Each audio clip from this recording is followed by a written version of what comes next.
Good afternoon. This is Nancy Anderson from SMI, and I'd like to welcome you to this continuation of a series of huddle calls for SMI members during these very challenging times. For today's call, we have a supplier panel, and we'll be discussing their perspectives on recovery planning efforts.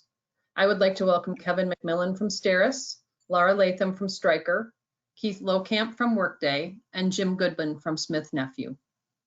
As always, I'd like to start first off by saying thank you to everyone on the call, both suppliers and providers, who are on the front lines working so hard to help our healthcare system deal with this terrible crisis. We are very appreciative of your hard work, dedication, and we really thank you for sharing your valuable time with us today. We hope that this is a valuable hour for you. As in our previous calls, we understand that people may need to leave during the call, so others may join. We're very flexible. It's designed to be an open time for discussion, so you're welcome to stay as long as you can. These are just an opportunity for all of us SMI members to get together and share insights, work together to look for solutions we can use, and really try to help begin to start learning from this experience. We are recording these calls, and we're including that recording in a new toolkit that we've created on our SMI website that's available to the industry. We're also taking notes on each call, and that will be available in the toolkit as well. On last week's huddle call, we had Kurt Knauth from Spectrum Health and Marisa Faribaugh from Advent Health, and they talked about their experiences and where they stand in the recovery planning phase. The notes and recording from that call are in the toolkit on our website. Next week, we will be talking about SMI initiatives, what we can do as an SMI community to begin addressing learnings from the COVID-19 crisis and provide leadership to our industry. Christine? Thanks, Nancy. So we currently have all of you on mute during these opening remarks. And because of our panel today, we'll be taking a slightly different approach than in previous huddle calls. So once our speakers answer a couple of opening questions, we'll actually be polling the audience with some questions, and also we'll give you a few opportunities to ask questions of our panelists. And you can participate verbally by raising your hand, by clicking on the hand icon, and then we'll call on you and unmute your individual line. You can also type questions or chats into the questions feature or into the chat box, and we'll include as many questions as we can in today's discussion. Nancy, back to you. Thank you, Christine. So without any further delay, I'd like to welcome our panel again, and we'll get the discussion started. Keith and Lara and Kevin and Jim, we really appreciate all of you taking the time to share your perspectives with your fellow SMI members today.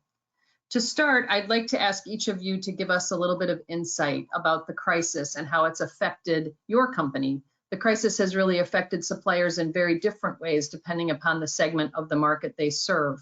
So I'd like to have each of you briefly describe how this COVID-19 crisis has affected your company. Kevin, could you take the first lead on that discussion item? Nancy, I'd be happy to. Thank you. Thank you. So STERIS has many business units, and each of them have developed really robust solutions for the crisis. My responses today will address just one of the STERIS divisions or business units, and that's specifically STERIS Instrument Management Services. So our market segment is really third-party asset management, repair, and maintenance of scopes, surgical devices, and instrument sets. So we've been affected, like all companies, with a dramatic decrease in revenues in certain segments of our business, and surprisingly, minimally affected in other segments. And I feel like we certainly are fortunate in many ways to have our parent company, STERIS, as a very financially sound organization. And we've also embraced and adopted lean concepts company-wide. And we believe that this has given us significant efficiencies and advantages to weather the COVID-19 storm. And our top priorities are to support our customers in getting back to business in the new normal, whatever that is, and also to do everything in our power to protect our employees on the front lines. But supporting our customers addresses, for STERIS IMS, 3 specific challenges which all hospitals encounter. And number one is optimizing departmental budgets so that cost reduction goals are met or exceeded. Number two is ensuring that surgical equipment is procedure ready. And three, mitigating the risk of regulatory citations. So those are our top priorities for customers. Great. Thank you, Kevin. And Keith, what about you? Can you tell us about, you're in a little different space. Tell us about how the crisis affected your company.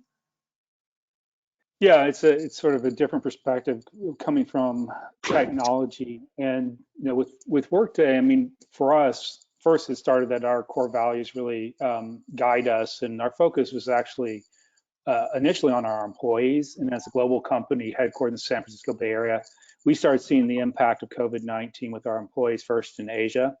And the Bay Area is actually one of the first areas to sort of go on lockdown as well. So we actually closed our headquarters on March 6th and extending to all offices during the month. So, but I think we had the advantage of being a tech company. I think we were ready to pivot quickly to work from home since all of our systems were available remotely, heavy use of tools like Zoom. So that was, a quick conversion like many organizations in terms of working more remotely from home. And then making sure that we were able to then, support our customers. And so, as a subscription business, a lot of our revenue is recurring. So, we definitely are concerned about the impact it has on our customers. But it's less of a drop immediately in terms of revenue. And so, as we thought about how we needed to adjust what we were doing, we had to really adjust how we thought about selling and selling to customers. And we serve customers across all industries. And so, each industry is reacting in a different way. So, there's different approaches depending upon the industry. Certainly for our healthcare customers, there was really a pivot of focus less about, is moving from selling to saying, we're here for you, and how could we basically support our customers that were relying on Workday to get, for supply chain, for payroll. And so, we heard business focus. So we were heavily focused on sort of the business continuity angle, making sure, systems remain up. And again, that's part of having a cloud solution, but heavy focus on the continuity piece. And then really looking at how do we sort of respond to customer needs, and helping them maximize how they could use Workday to achieve some of their priorities. And probably some of the biggest things we saw was a lot of redeployment of workers and looking to prep to make sure they had the right employees, including things like bringing back retirees. And then from a supply chain, we got a lot of input asking for, can I get better visibility, inventory in hand, better dashboards, better order status, and really trying to, we were looking to make sure that we were helping out our customers in that area. So, our business sort of is shifting in terms of, signing up new customers and focus more on how do we support our current customers through this, and then, shift down the road as they come out of it. Great. Thank you. And Jim, what about you? Give us a little sense of what the crisis has meant to Smith Nephew and how you've been coping with it as a company. Sure, I appreciate the opportunity. Smith Nephew is a global company that does also have some very diverse businesses, and some are more impacted than others, depending on whether they're elective procedures or not. Really, at the end of May is when we started to feel it quite a bit. Obviously, there was a big slowdown in the elective procedures that take place. So the need for many of the products were no longer there. The company was very focused on the safety and health and well-being mentally of the employees, understanding that this is something that we've never seen before. So a lot of the first couple weeks was really focused in on making sure that people were set up and prepared and understand that this is going to be a long process. So moving to more remote, transitioning to remote placement where everybody would be working. The offices were shutting down We did keep manufacturing going to satisfy understanding that the feedback from many of our customers is the desire to get back to elective procedures sooner. So a lot of communication, a lot of web meetings like this, a lot of phone calls and check-ins, both with our internal stakeholders to make sure that everybody is doing well, and then at the same time really ramping up to understand how we can best support our customers. We don't make the PPE focused products in the degree that people were looking for them. So our focus was more on just being available and helping source and providing some contacts and where they may be able to access information and products that were important to them. So overall, I mean, it's been a very, very interesting time. We're starting to see some areas open up with some elective surgeries across the US and around the globe. And hopefully the new normal will transition to us all getting to see each other once again and maybe move away from more of these conference calls. Indeed. Thank you, Jim. Appreciate that. And Lara, what about you? Tell us about what's been happening at Stryker and what this crisis has meant to the Stryker organization. Yeah, you could almost take Jim's opening comments and apply them, directly to our organization as well. As a global organization with a diverse portfolio, like others, we have seen differences in the impact to different parts of our businesses. I'll take two lenses on this. One, and talk a little bit about the effect to Stryker from a people perspective, and then a financial perspective as well. And like many of my colleagues on the panel, we made a quick decision early in March to move everybody that could be working from home to work from home, and I think has contributed incredibly to really the low infection rate that we've seen across our global employee base. We also benefited from some early practices really before we even had infrastructures in place to kind of build all the work streams and all the teams necessary to figure out how to respond, that we had manufacturing in China, and our teams there had really reacted brilliantly in terms of being able to protect our people and protect our manufacturing. I think the reality is that sometimes it may be a surprise to our provider partners is we had PPE challenges as well. So we needed personal protective equipment for the employees that were remaining in our manufacturing locations in terms of their need to both socially distance and have PPE, as well as a number of our representatives that are still supporting ongoing cases or in service type situations. So we had our own PPE challenges. We had to establish new processes for all of our manufacturing locations and our offices, and had to do that very, very quickly. And I think the other people component is really in uncertain times. People need something to look forward to, and I am really grateful and fortunate that we were able to contribute in a positive way, that our portfolio allowed us to do that, so that the employees of Stryker felt like they were part of an organization that was really helping our front line, whether that was through the emergency relief bed or stories of individual collaborations between Stryker engineers and hospital clinicians to 3D print valves for vents, or helping some of our SMI members figure out overseas sourcing. And I think those are all really important as we think about the morale of our employees who are people first in these uncertain times. The diversity of our portfolio has helped a little bit, but as Jim said, the reduction of profitable elective procedures that's hurting our health system partners is certainly hurting us as well. And from a financial perspective, we're really having to make difficult decisions to address our cost structure that's built for growth. And that takes the form of everything from idling certain production lines to making changes in our own capital investments, new product development, M&A, et cetera. So if I can express one thing, it's that we are truly as an industry in this together, and all of us are having to make unprecedented decisions that we never anticipated having to make given the strength of our economy earlier in the year. I want to also talk maybe about some positives, because there's been a number of positives. I think we're learning to work in a virtual world.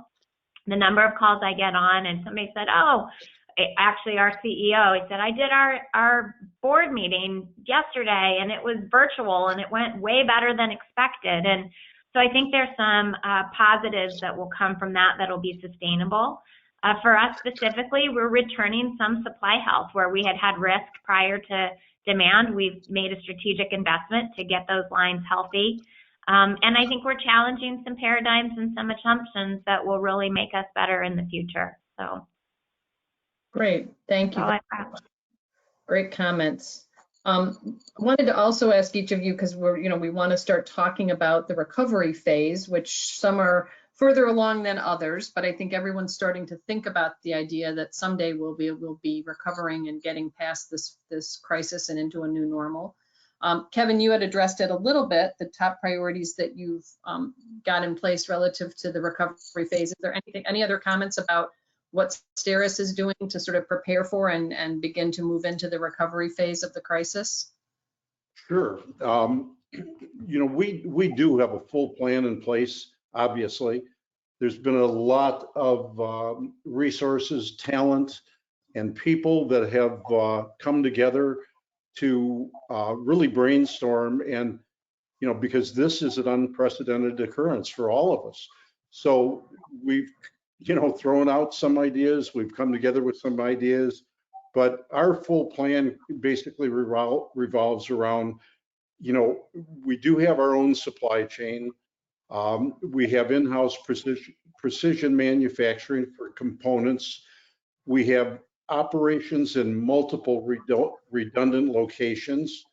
And due to our commitment to lean processes, we have turn times of less than 3 days for repairs. And our field-based customer support teams have very specific and detailed plans that we develop together in order to assist our customers during this recovery phase of elective surgeries, and whether that occurs in a phased-in basis or if it's turned on in some cases like a fire hose. So collectively, we have developed a roadmap for both our employees and our customers, and that roadmap addresses the clinical challenges that they are facing now and also in the future new normal, whatever that turns out to be. And it's basically a roadmap of actions to take with very specific timeframes. And our roadmap contains 9 specific steps for providers to take during the recovery readiness period. And then it matches their actions with detailed plans for our field force to support the 9 steps.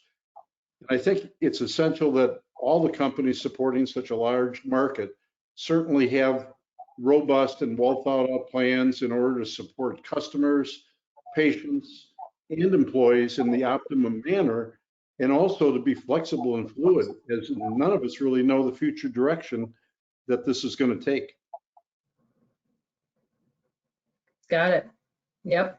The unknown is, I think, the most known thing we have right now, right? Very true. Yep. Keith, what about you? What are your organization's top priorities relative to this next phase? They're moving into a recovery phase. Yeah, we really have 2 sets of plans that we're working on. First, that top priority is still keeping focused on the health and safety of our employees, and putting together a set of plans to determine when to reopen our offices. So that's a big part of our just planning to when we can shift and reopen our offices, and really with a plan across the globe. And then as we look at really planning in terms of our overall business, we're doing a lot of research and talking to analysts and looking at projections, because as I mentioned, we basically support a variety of different industries. As we're prepping for this, someone mentioned, well, you wish you had Zoom stock, right? There are certain segments of the economy that are really surging, some technology companies. We work with retailers and hospitality, where certainly there's a, the viability of a lot of those organizations and when they're going to recover. And then certainly healthcare providers, as they're planning to as depending upon the region, when they're going to bring back elective surgeries, how are they prepping for a potential resurgence of COVID-19? So we're really looking at our plans differently by each industries, and really going through evaluation of our portfolio of products and trying to identify, what solutions are most critical and could add immediate value flexibility for being able to manage the changes in the workforce or drive additional efficiencies and savings. So, and then we're also reviewing our product investment priorities to identify how could we shift our investment to, and really looking to our customer advisory councils and healthcare in particular to say, how could we focus on helping making sure that we're even better ready to support their needs in the future. So it's really a kind of a mix of different things, though, where we're having to look at it really industry by industry in terms of what's appropriate, how is that the business going to change going forward. Yeah, that creates quite a broad spectrum of things you need to be thinking about. Mm-hmm. And Jim, what about you? What are Smith Nephew's top priorities for the recovery and short-term, long-term kind of views at this point? Sure. So again, first and foremost, as Keith mentioned, the people, both the people inside who are making the products and supporting and have all the roles within the buildings, but also the front line on who's serving the customers. So our sales force and making sure that they have a good understanding. We've spent a lot of time in training in different capacities, trying to understand what the new normal is going to look like in regards to protocols that hospitals will have, working with some hospitals to help them to understand what's the best method. A lot of them are still figuring it out as they go. Well, when are they going to officially open for elective procedures? What's the ramp up look like? So there's a lot focused on the sales organization to best support the customers as we come back into elective procedures, and then the process in which we do it. So we've got internal processes and protocols. All the reps are being issued the PPEs that's going to be required to go to the hospitals, understand also what's required by each of the facilities on what they would like to see, and understand how that's going to be different from state to state. And I'm focused a little bit more on the US based on where our audience is on the call. And then ultimately the execution, and understand it's going to vary, again, based on when each state opens up. We're also not naive to think there could be another surge of this, so we want to think and plan appropriately. So we're a little more conservative on some of the financial expectations. And again, we're still trying to make sure at the end of the day that we take care of our people internally so they can in return take care of our customers. Wonderful. That is an important priority. Lara, what about Stryker and your plans and priorities in the recovery phase? Yeah, it's going to be really similar to what we've already heard. The safety and security of our people is our priority, ensuring we have a plan for ramping back up, and that's both sort of physically and economically. We've really made a concerted effort to protect people who work for the company today and try to ensure that we can do that. Part of what's going to drive that is building really good forecasting and really good projections of the recovery so we can effectively align our resources. And then in the now, it's spending time really understanding how best to support our customers. I think when we talk about what our key priorities are, is that's the first piece that we really have to understand better than we probably do today, what that needs to look like for our provider customers in this space. And then the longer term strategy, of course, is something that we have a bunch of questions on. I would even ask the question broadly, and the things that we're talking about as we gather market insights, are trying to get some early insights to what's the market going to look like. Will we see contraction overall in terms of elective procedures? It's one thing to say, how am I ready to support what you need next month?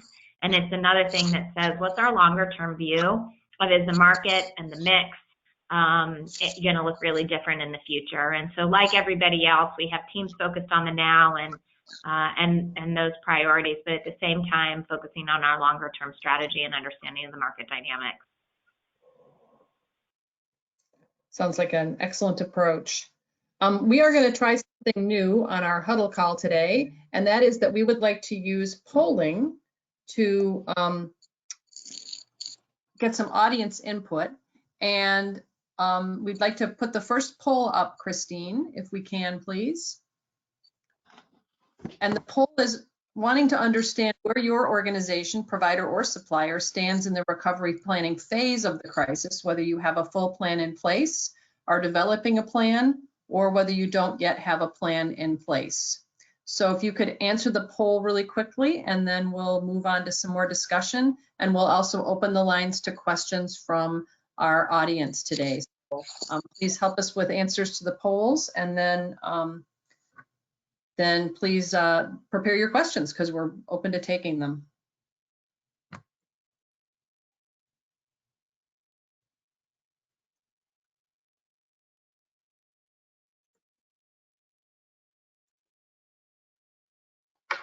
Okay, we getting answers here, Christine?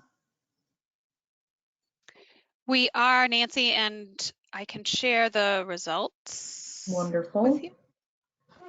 It looks like folks are planning and either developing or planning, and that everyone is at least aware that we're going to be moving into that recovery phase, which I think is good news for all of us.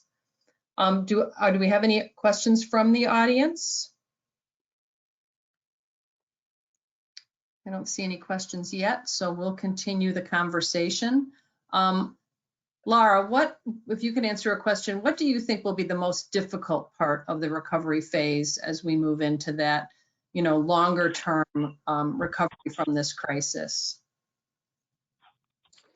Yeah, I mean, I think the most immediate hardest part is really going to be this regionality and the unpredictability. So we use the word plan as if it's something that we write and sort of put on a shelf and follow it to the T.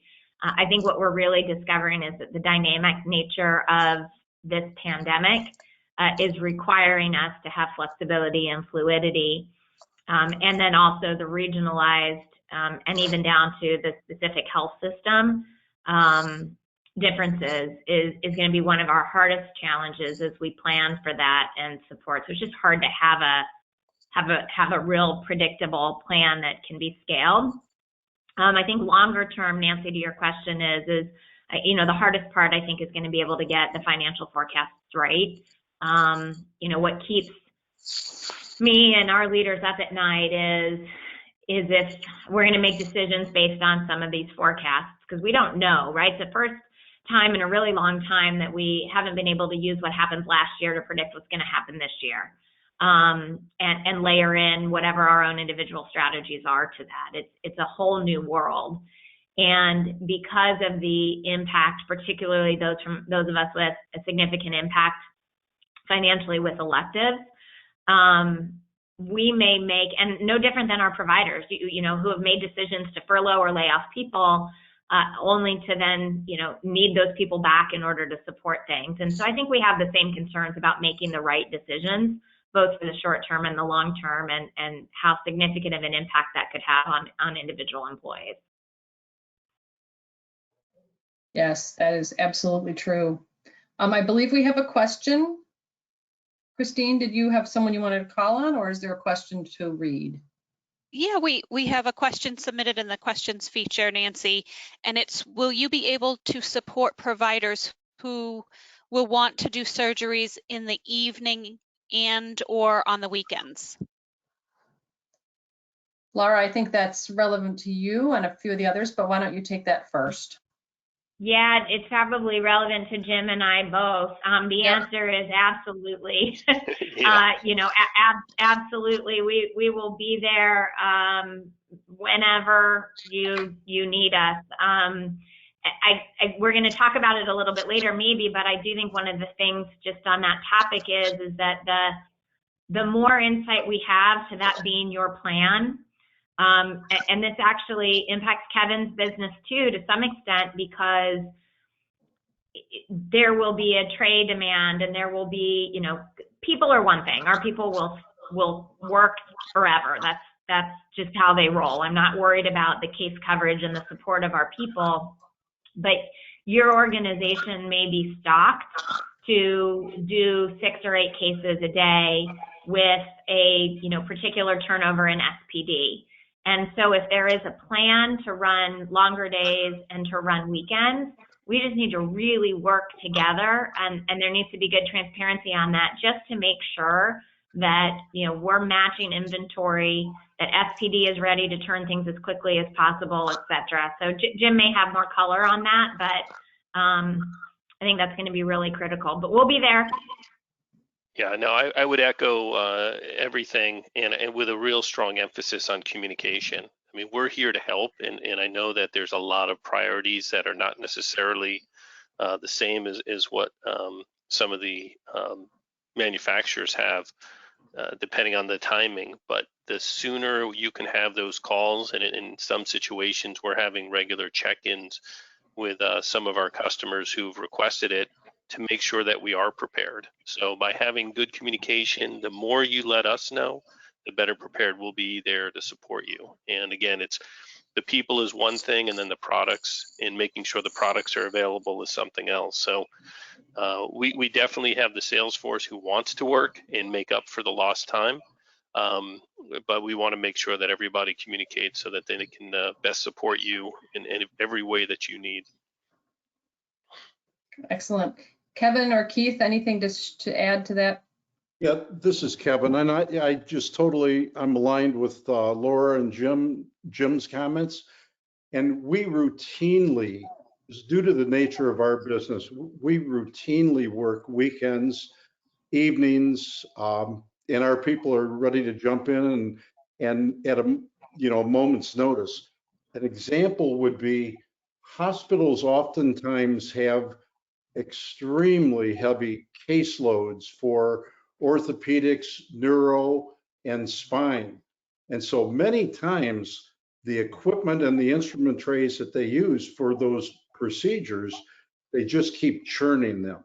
And so you don't get a chance to service them, and that's got a lot of financial implications down the road. So once again, it's a routine practice for us, and we're ready to continue it. Excellent. Wonderful. I know the providers appreciate all the support from all of you suppliers.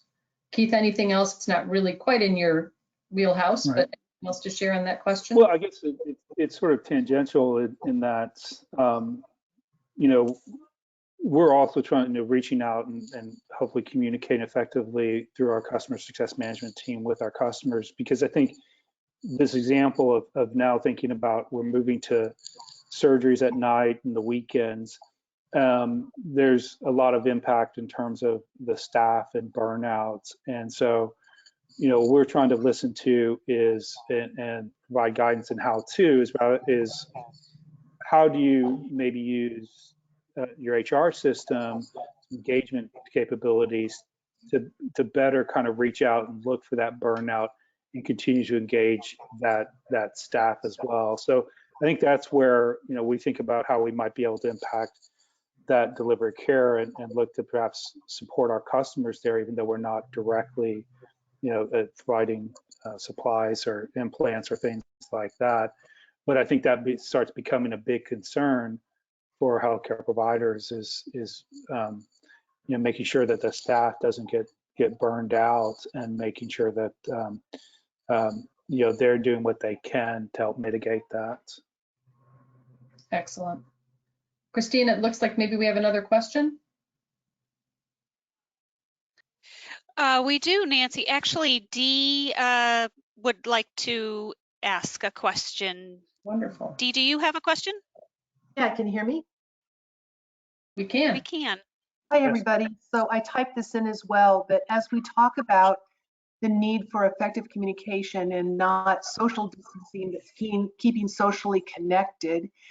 I asked the question of the panel as well as the providers in the audience. I think we all stand at the ready, and even the most sophisticated suppliers have been a bit taken back or hesitant to call upon hospitals in some cases, particularly, Keith, in your example of as we provide services rather than products.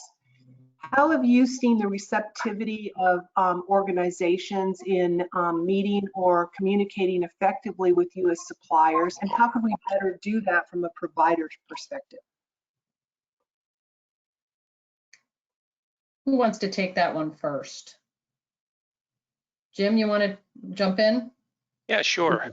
I mean, again, I think, you've got to understand, or you have to prioritize too, which providers, or I'm sorry, which suppliers are most critical in your time of need, and based on the timeline, I think having either, obviously it would not be a face-to-face, but setting up some conference calls to set some expectations and some guidance in regards to what you're expecting, what you would like to see, and then help to measure that against what they can actually provide.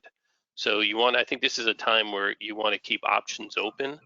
I think what a lot of the things that we've seen with some of the contracts and agreements and some of the exclusivities with certain vendors, we're finding that in the discussions we're having, it's probably best to keep all options open in the short term and kind of use this as a period to just get back to some sort of normalcy and then revisit some of those things as well. So I think if we can, have regular communications, understand clearly expectations, and make sure that as a supplier, we're giving you fair, transparent information on what we can or what we cannot do. So then you have the ability and timing to then work with other suppliers to make sure that they can fill those needs. Because again, it's going to be a real strange and interesting ramp up, and we all don't know what we don't know yet. So I think we all have to learn together and just be open and honest about it. Absolutely true. Nancy? Yep. This is Kevin. I think the biggest thing that I've seen is that, over the years I've been in this industry, I've developed relationships with senior leaders that I can normally get a call back within a 24 to no longer than 48-hour period. And we certainly realize the stress that senior leadership is under, and the long days and the 7 days a week and so on.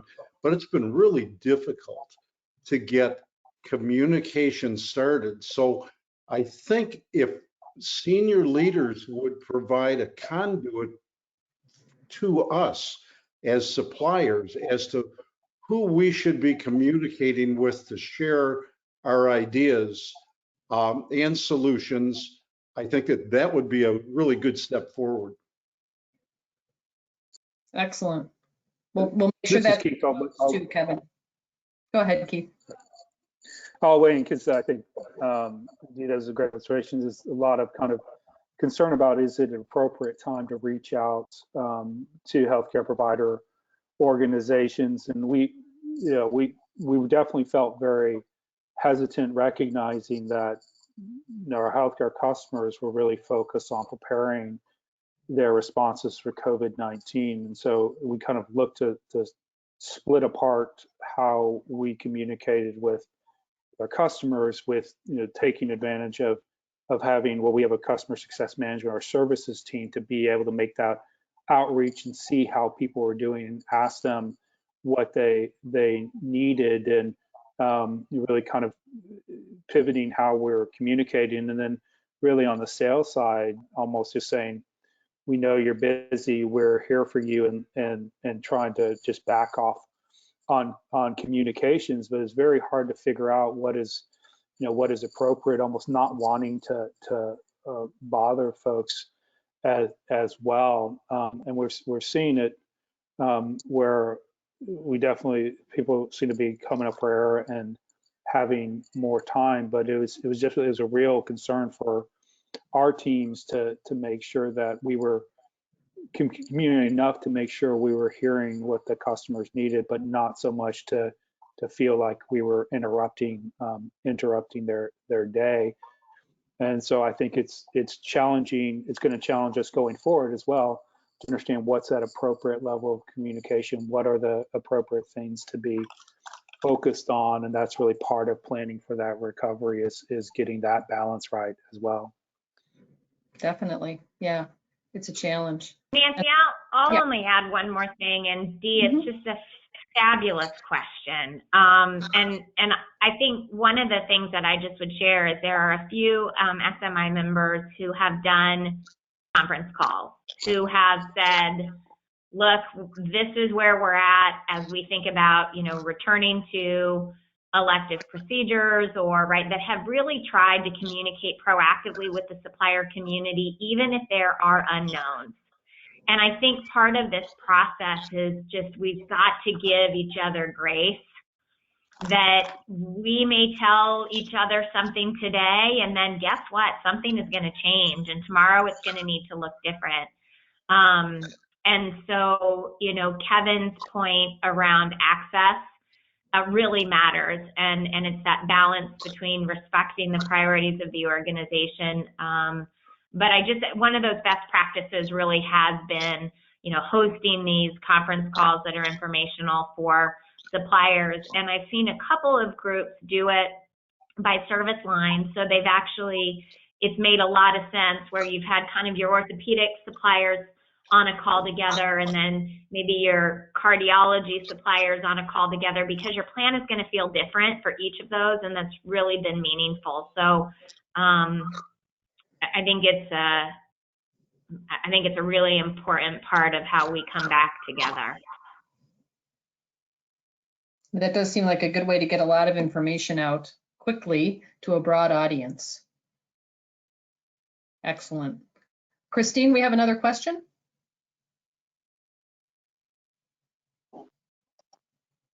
You might be on mute, Christine. Hi, Jane. Jane, do you have a question? If I could figure out how to get on. Am I on yet? You're on. You're on. Yeah. You had to wait for Christine to unmute you. We have all the power. Oh, okay, good. Well, I'm getting better at this technology myself. So first, thank you all for being here today and talking this through with us. And I think from a provider perspective, if you could say, if there was one thing we could all do going forward in sort of the new normal, if you had one message to give to us as providers, I would love to know what that would be from each of you. Lara, would you like to take that one first? Oh boy, that's a huge question, Jane. I think I can't give you one thing. I think it's going to build off of the conversation we just had, which is communication, and transparency and flexibility and feedback. And these are the things that need to be components of how we engage each other into this new normal. That transparency seems to be the new word of the year. We've gone through several as an industry, but I think we're going to have to really lean into that. And I don't know if that's what you're looking for. And so maybe a more practical piece would be whatever the industry can do from a provider perspective can do to align as much as possible on guidance for representatives coming back to support, whether it's in procedure areas or otherwise. I think one of the things that would be super helpful is if there were some standards in that space, and that may be a wish and a prayer. But I do think that maybe that's a place that SMI could help, is that where we have the leading organizations that are members of SMI. The whole world is looking to some of our provider members for their guidance and their protocols, and it'd sure be great if there were some standards for us. We can definitely put that on, make that a project to work on, Lara. Thank you. Kevin, what about your perspective? Yeah, it's a great question. And the one word answer is communication, just like Laura had Lara had mentioned, but communication is really the currency of collaboration. And so communication and collaboration can result in the actions that will mitigate the stress upon both suppliers and providers. And again, the transparency word, we need transparency by both of us in order to create a successful outcome for providers, patients, and also suppliers. And I think that we as suppliers, we must listen to what each unique provider needs. So we will want to understand where you are today and what you need to move forward.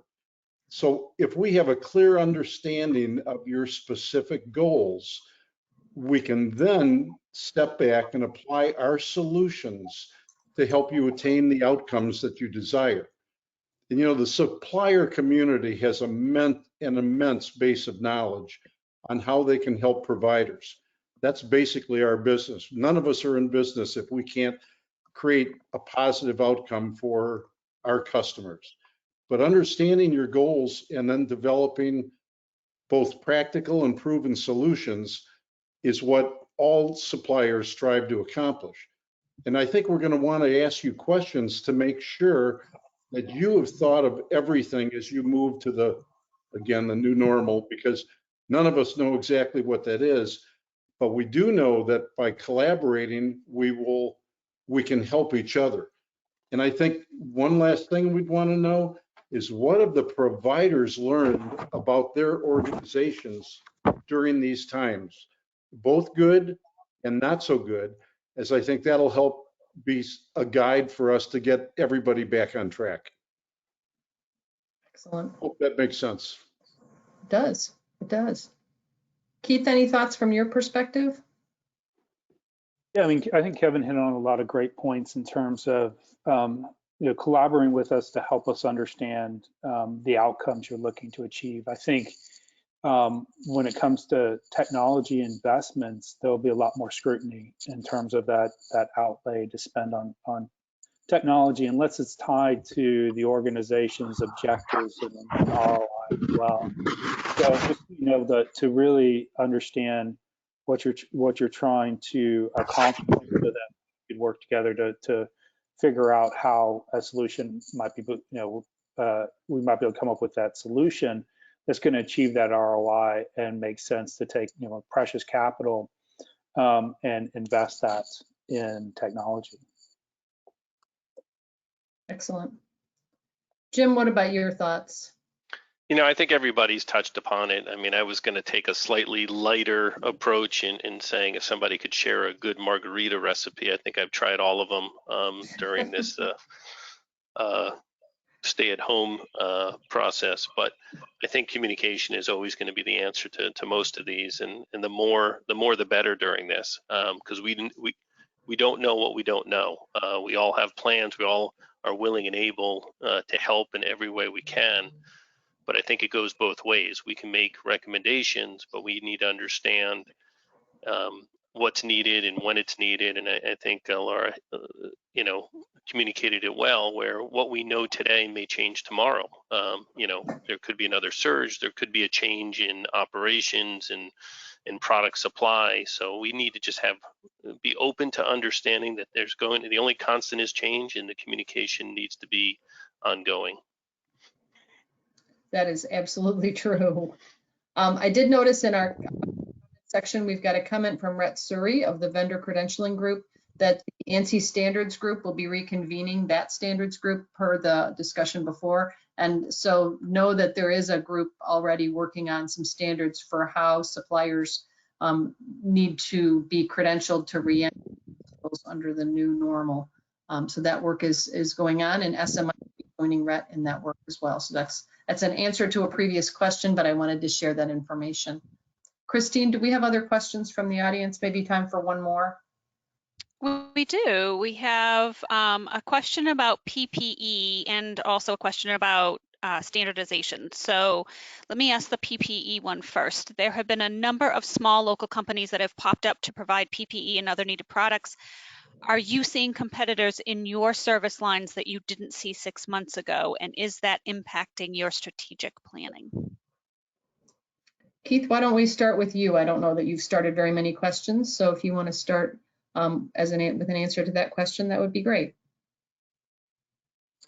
Yeah, I don't really have much of a comment on the PPE and other competitors in that space, since we really That's true. I should don't have go started directly with it. I was actually thinking about the competitive question portion rather than the PPE question portion. So do you see any competitors in your space that you didn't see before?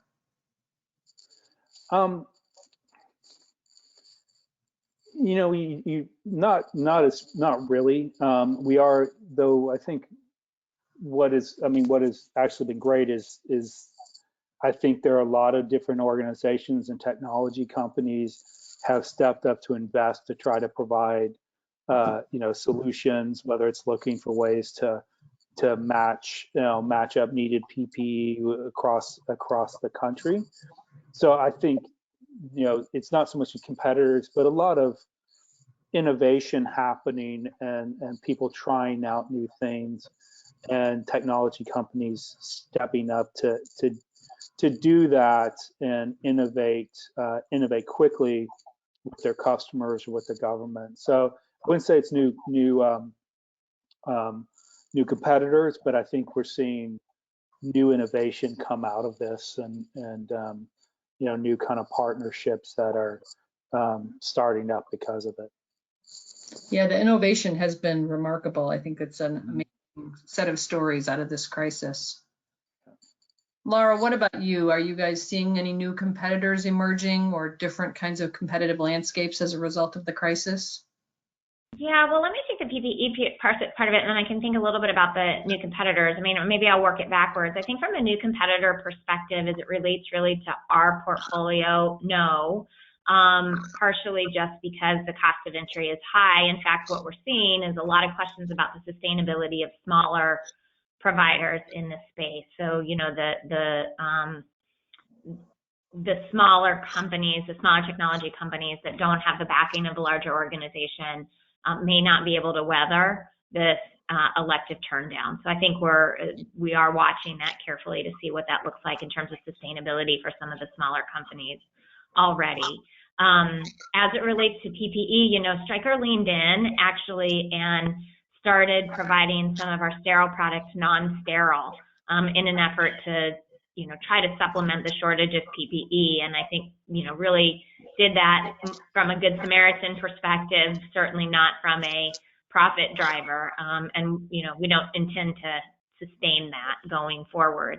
I think one of the other areas that we just have to be really mindful of as it relates to PPE is, yes, there are idle businesses who have stood up PPE. One, they've done it in an emergency use authorization. They've done it sort of, under a regulatory environment that will not be the forever regulatory environment. And so I just think our provider community has to be mindful of folks they may be getting different sourcing. There may be different manufacturers in that. Will those actually be sustainable sources once those companies actually maybe go back to doing what they were doing before they were idled from a COVID perspective?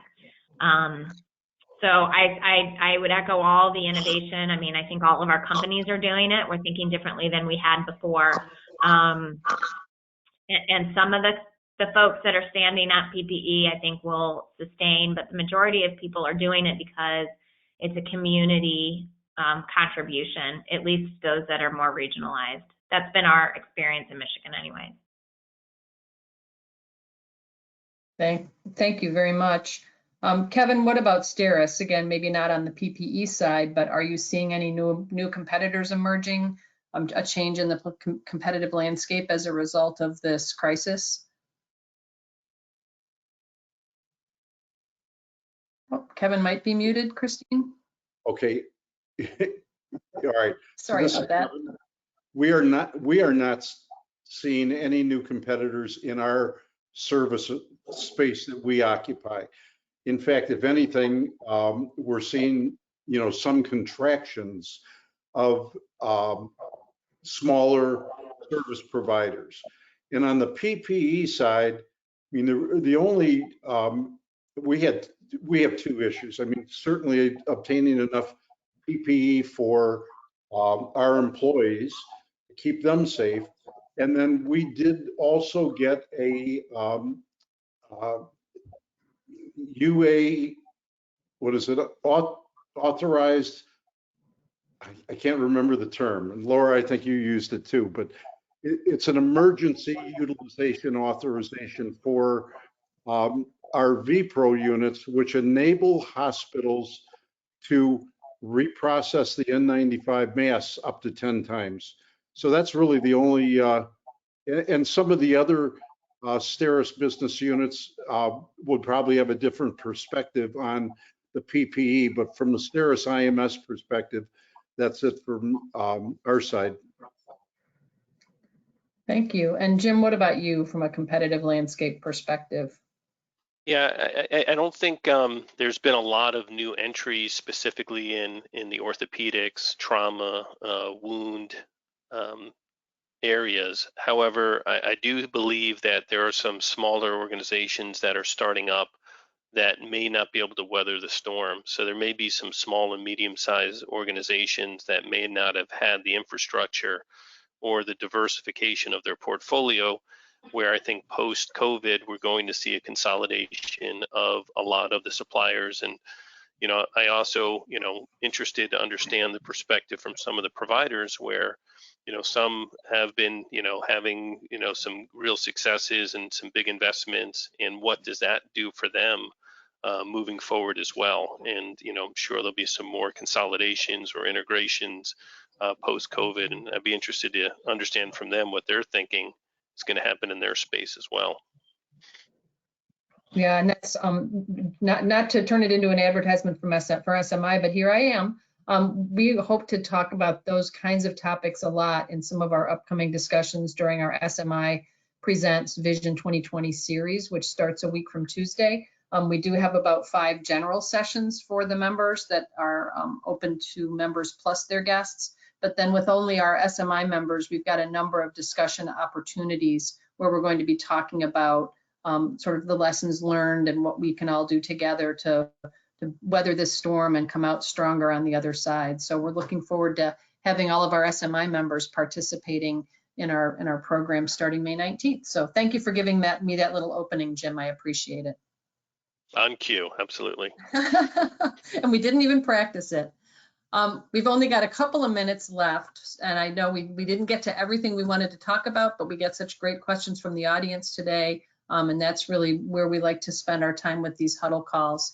But for each of you, if you could just pick a couple of words to describe, you know, what providers can do for you, what you're needing from providers right now. We've talked about communication and those kinds of things, but if there's one word of sort of like, what's the next thing, actual action that they can take to help you, if you could just pick a word to describe that. I know I'm putting you on the spot, but we're at the end of time, and I want to make sure we get your final thoughts on what providers can do to help suppliers. So I'll even let you have 2 or 3 words, but just a couple of words on, you know, what providers, specific tactics they can use to support you right now. Lara, you want to go first?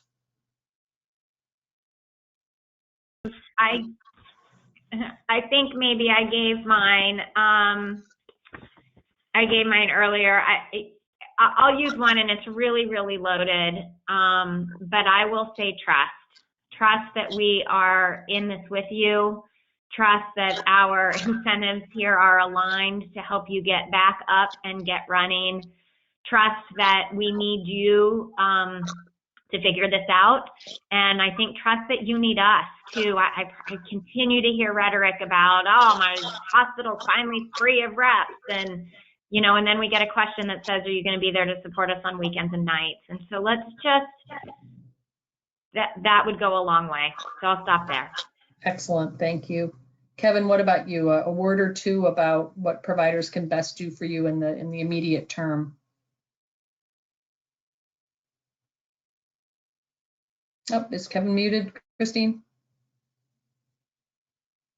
Keith, what about you? What are your comments on what providers can do for you? echoing what Lara has Yeah, said. thank you. And it's basically communication, transparency, and trust. Okay. And if we get that, we'll move forward well. Wonderful. And Keith, your thoughts?